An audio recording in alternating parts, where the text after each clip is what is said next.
Hello, everyone, and welcome to the Decentralized AI Summit at MIT.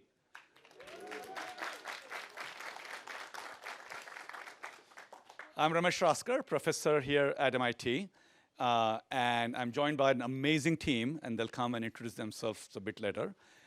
We have some fantastic conversations we're having about the future of the Internet of AI.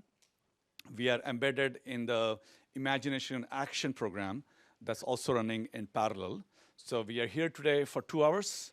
Tomorrow from 12 to 1:30, we are on the 3rd floor atrium. And then from 2 p.m. to 4 p.m. tomorrow, we're in the Bartos Theater. So 6th floor today, 3rd floor tomorrow, then 1st floor. So we're kind of using the gravity to our benefit. But then on Wednesday, the real work starts. It's working groups. So from 9 to noon, it's our opportunity to really brainstorm and come together about collectively how are we going to solve this pesky problem of the Internet of AI. Right now, it feels like a multi-sided tug of war. At the same time, we know that efforts like World Wide Web Consortium right here at MIT showed how we can create a very open web. I think the way the websites and the web infrastructure has developed has gone very differently than how the app stores and play stores have developed. And I hope the Internet of AI will look more like the websites today than the app store of today. Right? So I don't think anybody here wants to see an agent store coming up. And everything that we're working on, all the amazing people in this room have to go to this agent store to get those experiences.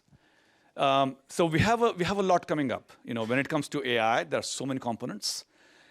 But I'm delighted with some really good supporters, some really good speakers, amazing mentors who have come together. And our goal is to really launch this initiative called NANDA. We could have called it the IOAI, Internet of AI. But you remember what happened to IoT, and it never went anywhere? So we are saving everybody that pain, and we're giving it a new name called NANDA. NANDA stands for Network Agents and Decentralized Architecture. Okay? It's also the name of my sister. So every time we talk about NANDA in the house, my daughters get confused. They're like, are we talking about our aunt? So welcome, a very warm welcome at MIT. How many here are from outside Boston area? Wow, that's amazing. We're touched, and the economy of Cambridge is touched that you are here. We take care most of our traffic in the summer, so this is great. Who's here from outside US? Wow, okay, this is great. I hope you can actually leave the country and not and not get stopped. So without further ado, I'm going to invite my former student and now a dear friend, Anna, to talk about Vana.